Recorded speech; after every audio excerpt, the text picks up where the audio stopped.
제가 전에부터 여러 차례 이 프레임 부분을 이야기를 했습니다. 남이 짜놓은 프레임에 끌려가서는 정치가 실패한다. 뭐 간혹 가다가 어떻게 성공했다 해도 그건 결과론적으로는 성공하지 못한 정치가 된다. 근데 한국 사회의 모든 프레임은 다 좌파가 짰습니다. 임시정부. 그러지 않습니까? 그 다음에 사회주의자들이 일제시대 때 애국행동을 했다. 그러니까 반일 활동을 주로 했다. 그리고 보수 세력은 다 죄다 기득권에 붙어먹은 친일에 붙어먹은 앞잡이였다. 그리고 이승만은 그야말로 미국에 붙어먹었던 미제국주의자의 앞잡이였다.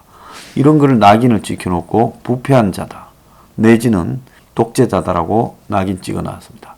이승만도 과도 있고 실도 있습니다. 이승만도 한국 정치사에 업적도 많습니다. 이승만이 아니었으면 무식한 민족주의자 빨갱이가 아마 그때 이 대통령이 되었거나 아니면 남북 무슨 이 통합하자라고 하면서 거기에 앞장섰던 사람들이 지배했더라면 아마 벌써 당시 체코나 헝가리 뭐 이런 나라들처럼 폴란드처럼 한국은 공산화가 되어가지고 아마 90년 아니 아직 북한은 안 망했으니까 지금도 공산 치하에 있을 거라고 보고 있습니다. 자, 북한의 하나의 지역에 불과하겠죠. 그런 측면에서 봤을 때 이승만이 잘못했던 그의 과실이 그의 업적을 가릴 수는 없는 겁니다. 자, 박정희 시대도 그렇습니다. 자, 군사혁명을 했다. 그걸 쿠데타를 하지만 솔직히 말하면 허구 헛날 모여가지고 요정 가고 술 먹고 두들기고 놀고 하는 기득권 정치인들. 민주당 때 정치했던 사람 다 기득권이잖아요. 그런 이 수구 기득권이지 그들이 무슨 개혁주의자였습니까? 그런 사람들이 지배를 해봤자 대한민국이 아무런 이 효율성이나 비전도 없이 흘러갔을 거예요. 그리고 또 친민이 반민이 아마 논쟁으로 흘러가서 미국하고의 관계도 흔들렸을 겁니다. 경제 성장은 꿈도 못 꿨을 거라고 생각해요. 그런데 박정희 시대가 거기에 있어서의 일정한 부패나 독재는 있었을 망정 한국 사회를 적어도 빈곤에서 탈출하는 기반은 그 시대에 구축한 것은 사실이라는 겁니다.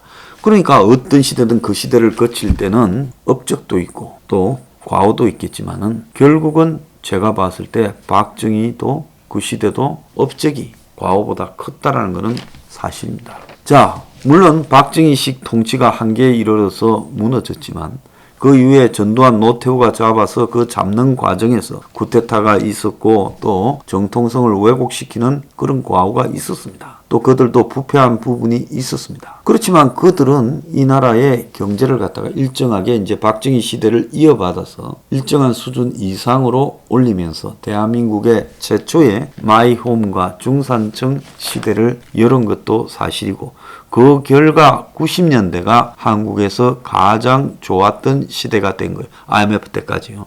그 이후부터 다 내리막길입니다. 그래서 문민시대 이후에 정치를 했던 사람들은 그들이 나름 다 또 이 업적도 있었겠지만 대부분 저는 업적보다 가오가 더 많았다고 보고 있습니다. 자, 그렇기 때문에 이 한 시대를 바라보는 부분에서 어떤 프레임을 짜가지고 계속 강요하는 것. 박정희 시대는 독재 시대였다. 인권 탄압의 시대였다. 전두환 노태우는 광주를 갖다가 짓밟고 그야말로 쿠데타로 집권을 했던 정통성이 없는 이 완전 제거돼야 될 패거리다. 이런 식으로 바라보고 그들은 대한민국을 해석을 합니다. 그 이후에 노무현이야말로 소탈한 민주화 시대를 연 서민 대통령이었다. 과연 그럴까요? 네, 죽은 사람한테 말은 더 안 하겠습니다만은 웃기는 소리 하지 마라 이겁니다. 잘 모르면서요. 지나간 역사를 무조건 프레임으로 짜서 그 프레임에 이 우쪽이 좌쪽이 짜놓은 프레임에 들어가도록 강요하는 이 부분에 이 한국의 우파 정치인이라는 사람들이 언제까지 끌려가야 된다는 말입니까? 저는 좌우라고 하기에도 창피스러운 사람들이 그야말로 이런 프레임을 만들어서 상대에게 굴종을 강요하는 부분에 계속 끌려다니는 우파 정당의 대선 후보들이나 정치인들이 한심하기 거지없다고 봅니다.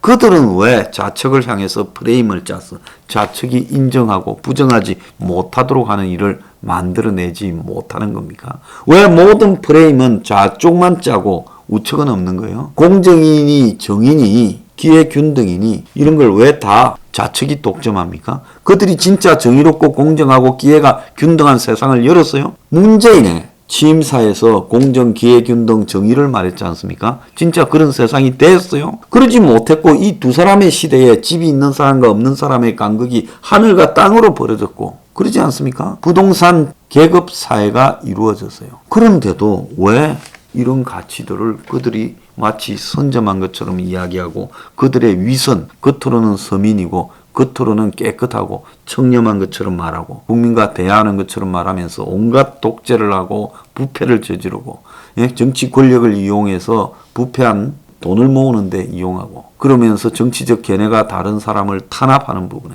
왜 그런 겉과 속이 다른 집단에 끌려다니냐 말이에요. 그래서 보수에서 윤석열이 되기 직전에 전두환 프레임에 갇혀가지고 5.18에 가가지고 무릎 꿇고 그리고 또 거기 가서 헌법 전문에 5.18 정신을 반영해 가겠다고 말을 하고 그리고 봉화마을에 가서 권양숙이 만나주지도 않는데 혼자서 또 국민 통합을 외치고 노무현의 소탈함을 이야기하고 서민을 이야기하고 왜 그렇게 삽니까? 아니 광주 가서는 그 광주에 5.18에 추모탑인가 거기 가지도 못했잖아요. 분향소에. 그런데 거기 그런 박대를 받으면서도 거기를 굳이 가고 이제 또 봉화마을까지 갑니다. 그래가 국민통합이라고 이야기합니다. 자, 이렇게 하게 되면 여기서 굉장히 중요한 문제가 하나 생깁니다.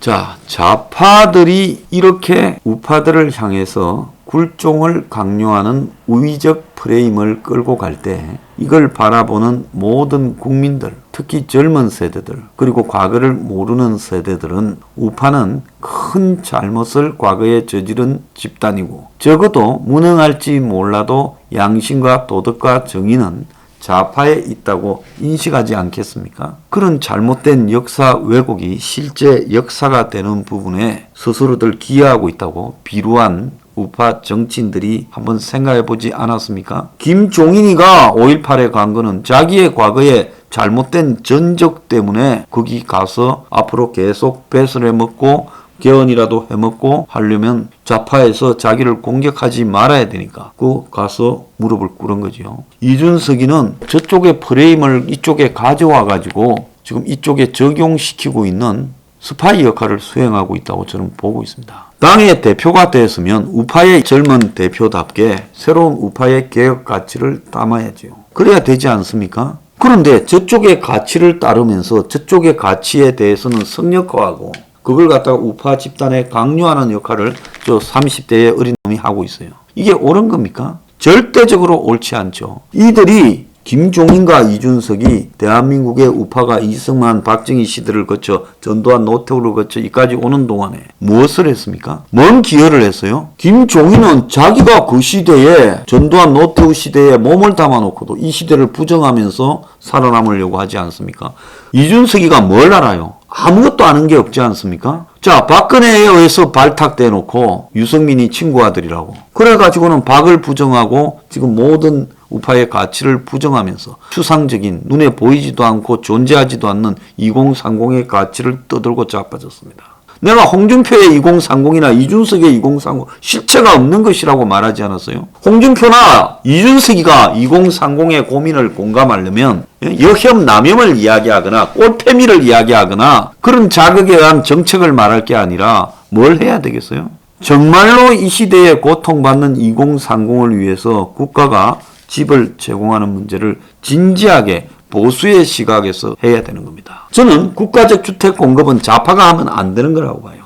우파가 의료보험을 박정희 시대에 국민연금을 박정희 시대에 도입해서 오늘날 체계를 잡았듯이 우파 정권에서 이 문제를 끄집어내고 시작해야 이것이 무사히 정착할 수 있다고 보는 겁니다. 그런데 이런 새로운 보수의 가치를 만들려고 하지 않고 하고 다니는 거는 수구 기득권하고 어울려서 다니면서 입으로만 경제민주화니 2030을 둘이서 떠들고 있어요. 콤비로. 저 사람들 없으면 보수가 죽습니까? 저 사람들이 새로운 보수의 프레임을 만드는 게 하나도 있어요? 보수에서 뭘 해먹으려고 하면서 끊임없이 보수에 냉소적입니다. 이런 것들을 갖다가 존중하며 선거 끝나자마자 5.18부터 봉화마을 한 바퀴 돌고 또 저 김종인, 이준석 같은 저런 사람들의 선거판에 끌어들여 가지고 그들에게 중심이 되어서 선거를 한다. 보수는요 스스로 자기 학대를 하고 있다고 봐야 되는 겁니다. 이게 좀 웃기지 않습니까? 자, 상대방을 제압할 프레임 하나도 못 만들어내는 가치가